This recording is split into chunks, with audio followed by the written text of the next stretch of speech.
Assalamualaikum warahmatullahi wabarakatuh. Kembali lagi di Indo Visual Channel guys. Pada kesempatan kali ini kita akan membahas kisah seorang muslimin yang tidak bisa membaca Al-Quran tetapi kuburannya bercahaya. Masya Allah. Bismillahirrahmanirrahim. Alhamdulillahirrabbilalamin. Wassalatu wassalamu ala asrafil anbiya wal mursalin wa ala alihi wa sahbihi ajma'in. Amma ba'du.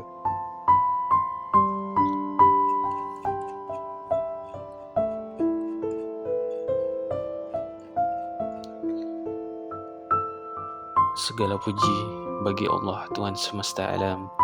Rahmat dan keselamatan semoga terlimpah atas paling mulianya Nabi dan Rasul, juga atas keluarga dan para sahabat, serta kepada yang mengikuti mereka dalam kebenaran sampai hari kiamat. Adapun setelahnya, pertama-tama marilah kita semua panjatkan puji syukur kehadirat Allah Subhanahu wa Ta'ala yang telah melimpahkan rahmatnya kepada kita semua. Kita bersyukur dapat beraktivitas setiap harinya dengan nikmat kesehatan yang masih diberikan Allah Subhanahu wa Ta'ala.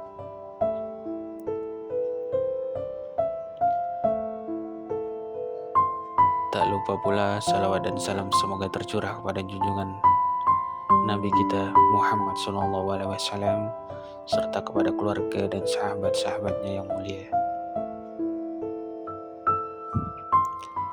Barang siapa yang memuliakan Al-Quran, maka ia akan mendapatkan syafaat yang begitu luar biasa.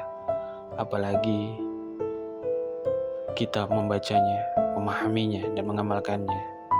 Tapi tahukah Anda, terdapat seorang wali Allah yang tidak bisa membaca Al-Quran, tetapi kuburannya bercahaya.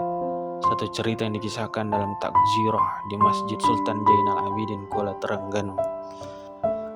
Pada saat itu seorang lelaki lewat satu lokasi perkuburan di satu malam yang kelam serta sunyi. Mendadak ia terpandang satu sinar yang jelas benderang nampak dari satu kubur, serta selalu menjulang ke langit. Dia berpikir peluang kuburnya itu, yaitu pendam seorang yang begitu istimewa. Ia seorang wali Allah atau ulama atau orang soleh yang istimewa kedudukannya di segi Allah SWT. Diambilnya sebatang kayu lantas dipacak di atas kuburan yang bersinar itu.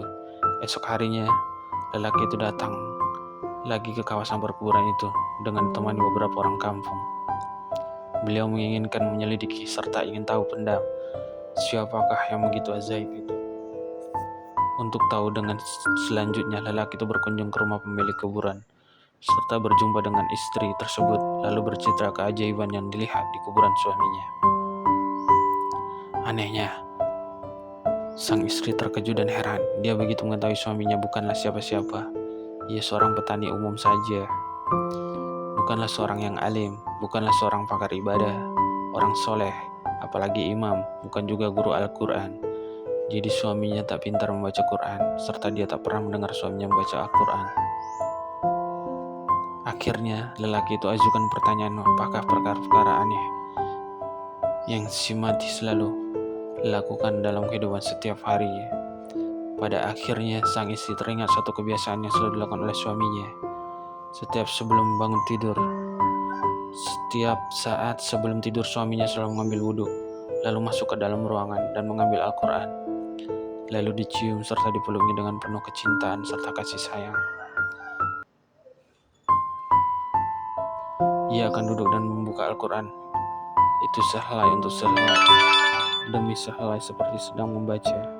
Sedangkan ia seorang yang buta Al-Quran, dia bahkan meraba ayat-ayat Al-Quran itu dengan tangannya, seakan sedang menyentuh serta membelai suatu hal yang sangat ia kasihi.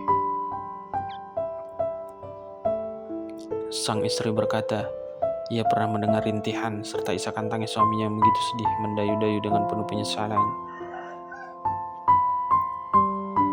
Tuhanku, ampunkanlah saya karena saya tak dapat membaca kalimat-kalimat-Mu ini. Jangan sampai Engkau hukum saya di atas kebodohan ini, ya Allah. Wahai Kalam Allah, maafkan kesalahanku. Saya tak dapat membaca kalimat-kalimat-Mu. Saya tidak bisa bersahabat denganmu, saya tidak bisa mengertimu, namun saya begitu mengasihimu, saya begitu mencintaimu. Wahai kaum Allah, janganlah engkau mendakwa saya, janganlah engkau menuduh saya di hadapan Allah di akhirat nanti. Kemudian lelaki itu memohon untuk melihat Al-Quran yang paling disayangi suaminya itu. Benar, serta begitu mengharukan setelah ia melihat naskah yang mulia itu terlihat lusuh. Layar-layar terlihat liring, dibuka berulang kali. Serta ada beberapa sisa air mata di kertasnya. Tanda seorang kerap menangis berurai air matanya ketika buka lembaran yang maha suci ini. Begitu mulia kepribadian lelaki ini. Hatinya sudah menyatu dengan ruh Al-Quran. Dia begitu mengasihi kalimat-kalimat Allah itu dengan sebenarnya. Berarti ia mengasihi Allah. Marilah kita menghidupkan Al-Quran di dalam masjid kita, di dalam tempat tinggal kita, di dalam diri kita. Setiap saat, serta luangkanlah waktu kita setiap hari untuk membaca serta memahami isi-isinya. Demikianlah cerita singkat dari seorang hamba Allah yang sangat mencintai Allah Subhanahu wa Ta'ala dan Al-Quran. Semoga kita dapat mengambil hikmahnya dari cerita ini. Assalamualaikum warahmatullahi wabarakatuh.